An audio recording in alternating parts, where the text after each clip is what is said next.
Alors, je voulais qu'on commence cette émission par quelque chose quand même qui m'a choqué. C'est Anouk Grimbert, disons-le, hier, sur le plateau de France 5. Moi, ce qui me choque, vous allez entendre Anouk Grimbert sur l'affaire Depardieu. Elle dit, sur un plateau de télévision, le président de la République a couvert des viols.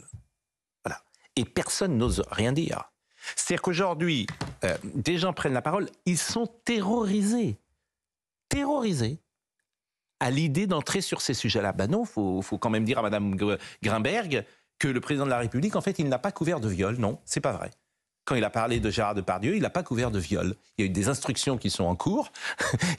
Ou alors, la présomption d'innocence, elle n'existe plus pour personne. Moi, je suis choqué de ça. Et je suis encore plus choqué, d'une certaine manière, que personne... Parce que les gens ont tellement la trouille. Ils ont tellement la trouille de dire à Madame Grimbert quelque chose. Alors, moi, je le dis, je trouve ça choquant ce qu'elle dit. Écoutons Madame Grimbert, c'était hier soir dans l'émission d'Anne-Elisabeth Lemoine. Pour ce qui est du président, c'est juste la honte, quoi. C'est juste la honte qu'un homme abuse de son pouvoir, comme Depardieu d'ailleurs. C'est ces deux hommes qui ont abusé de leur pouvoir et qui se sont entendus, qui se sont téléphonés la veille ou l'avant-veille et qui se sont dit entre abuseurs, non mais ça va, je te couvre. Je te couvre un viol, je te couvre des agressions sexuelles, je te couvre des choses graves, quoi. Et que ce président, ce jeune homme, quoi, se permette de balayer d'un revers de main des centaines et des centaines, voire des milliers de femmes que Depardieu a agressées, c'est honteux, c'est honteux. Pour ce qui est des tribunes, les tribunes... bon, il s'avère que c'est des gens qui n'ont pas lu le document, voilà. Et ils regrettent quoi, d'avoir signé un document écrit par quelqu'un plus ou moins facho. Mais il n'y a pas que ça comme problème quand même. C'était une apologie de l'impunité. On ne doit pas laisser faire ça. On doit pas. Et en plus, eux aussi, tous ces artistes usent de leur pouvoir pour faire taire un monde qui gronde et bellement, parce que c'est pas des femmes hystériques qui parlent ou celles qui n'osent pas parler. C'est pas ça qui se passe. Le monde est en train de se recomposer avec des femmes qui osent dire stop ou qui osent dire je veux une vie égale à toi. C'est bien ça. On devrait être heureux de ça. Et le président, il devrait fermer sa gueule. Il devrait fermer sa gueule quand un monde nouveau se prépare. Il devrait accompagner ce mouvement-là. C'est sidérant, en fait. C'est scandaleux, surtout. Philippe Bilger. Pascal, j'ai une forme de... Annie Grimbert, ça n'est pas une imbécile, et souvent je l'ai écoutée avec beaucoup d'attention. Mais là, je déteste déjà cette grossièreté à l'égard du président, fermer sa gueule. Mais plus généralement, ce que vous évoquez dans votre édito, c'est les méfaits de l'indignation. C'est-à-dire qu'aujourd'hui, l'indignation prend le pas sur la réflexion, et la componction du plateau autour d'elle favorise cette sorte d'indignation complètement obtuse. Ce qu'elle dit est, enfin, je sais pas, ce qu'elle dit est simplement faux. De dire qu'Emmanuel Macron a couvert des viols.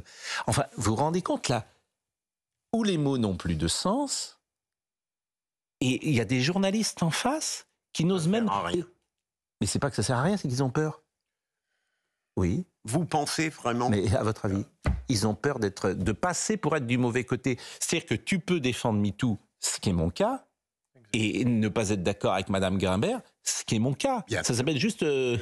C'est très précisément ce qu'il faudrait dire. Bien sûr, c'est ça. Parce que c'est une logorée très pénible, avec beaucoup de contre-vérités, sur un sujet qui, lui, est sérieux. La violence faite aux femmes, sexiste et sexuelle. Et il faudrait que l'un des participants à ce plateau puisse lui dire « Madame, ce que vous faites là est contre-productif pour le combat que vous êtes censé porter. » c'est encore autre chose. Oui. Mais ce qu'elle dit il faut distinguer les deux. En fait, ce qu'elle dit est faux. Factuellement, c'est faux. C'est factuellement... Elle qualifie même Emmanuel Macron d'abuseur. Non, mais c'est abuseur. Et elle dit autre chose. Elle dit des milliers de femmes abusées par Gérard Depardieu. Des milliers. Qu'elle est dans un. Mais oui, mais enfin moi. Non, mais le verdict du camp du bien. Là, c'est tout à fait ça. C'est le verdict du camp du bien. Il a décidé.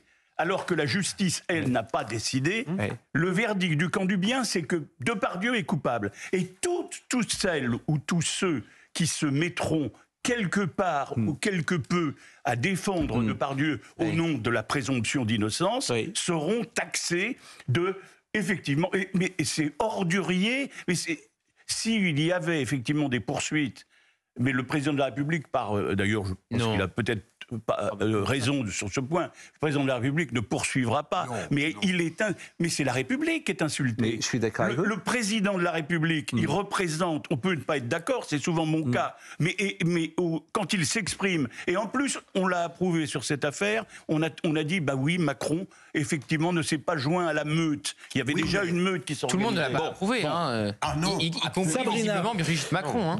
Sabrina Medjeber. Les Depardieu avant. Le coup de téléphone avec. Je précise pour nos amis qui sont auditeurs d'Europe 1 que Philippe Bilger est là, bien sûr, que Gérard Carrérou est là, que vous avez entendu également Olivier D'Artigol, et que c'est Sabrina Medjeber qui va prendre la parole. Oui, c'est-à-dire que cette hypertrophie de l'ego, elle est affligeante parce qu'elle est calomnieuse, et ces personnes qui prétendent vouloir faire respecter l'état de droit, à commencer par la présomption d'innocence quand il s'agit des leurs, eh bien vous voyez que parfois il y a des déviances et des propos qui sont absolument diffamants et abominables. Enfin, je veux dire, il y a une enquête, mais Madame Anouk Greenberg n'est pas un procureur populaire, encore une fois, pardonnez-moi, mais je remarque que c'est quand même assez propre au monde des artistes qui a cette propension à s'arranger et à s'arroger de causes et de victimes qu'elle souhaite défendre. Elle préfère, cette culture artistique, défendre certains bourreaux et certaines victimes, et elle s'arrange en fonction des bourreaux et des victimes. Je prends un exemple, Ledgely, qui a été le producteur des Misérables, qui a été condamné. On n'a pas, entendu toutes ces féministes de gauche s'élever ou élever la voix contre Monsieur Ledgely. Joe Starr, un chanteur qui pareillement avait tabassé une hôtesse de l'air, et donc une hôtesse de l'air, précisément une femme, on ne les a pas non plus entendus élever la voix contre ces artistes-là. Donc Gérald Depardieu, c'est la victime expiatoire qui arrange ce néo-féminisme parce que il est l'homme, malheureusement, hétéronormé, blanc, occidental, de plus de 50 ans, qui arrange ces féministes de gauche qui, encore une fois, choisissent leurs victimes et leurs bourreaux. Bon, je précise bien sûr que Mme Greenberg, peut-être nous écoute-t-elle d'ailleurs, et moi, ce serait avec plaisir que je recevrai. En fait, j'aimerais que tous ces gens viennent sur notre plateau, dans un plateau où peut-être y a-t-il la contradiction. Oui. Mais là encore, je lance l'invitation à Mme Greenberg. Je sais qu'elle ne viendra pas, parce que si elle était sur le plateau, je lui dirais, Mme Greenberg, bien sûr que le combat MeToo, il est essentiel. Bien sûr que la prise de conscience, elle est essentielle. Bien sûr que tout ce que vous dites peut être juste. Mais factuellement, ce que vous dites là est faux. Oui. C'est faux. C'est-à-dire que M. Macron n'a pas couvert de viol.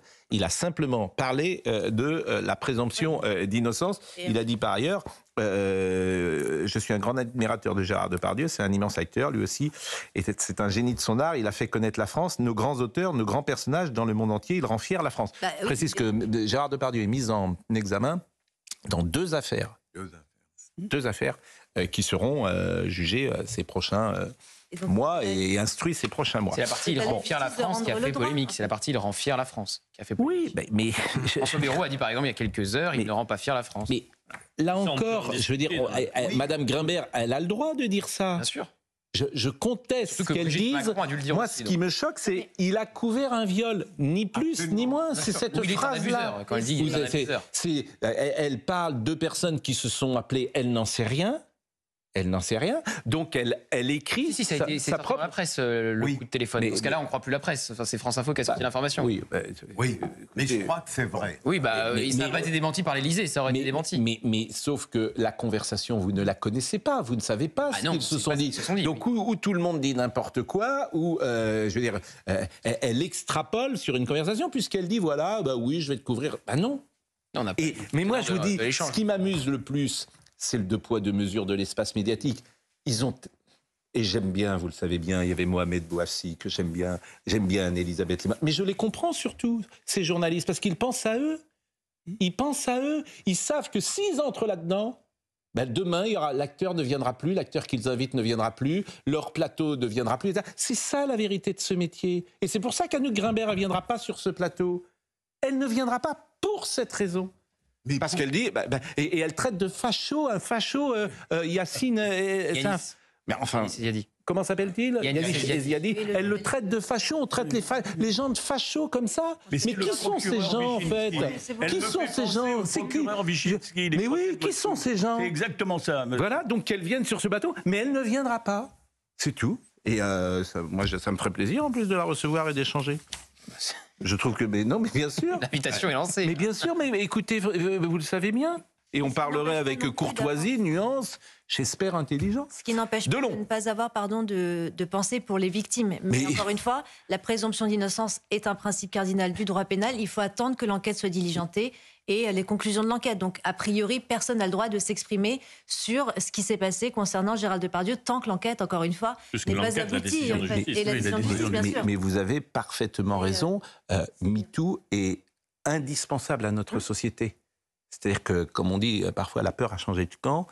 Certains se conduisaient avec les femmes n'importe comment, notamment dans les entreprises où tout était permis parfois, et qu'aujourd'hui ce n'est plus le cas. Donc il n'y a même pas de discussion là-dessus. Il n'y a même pas de discussion.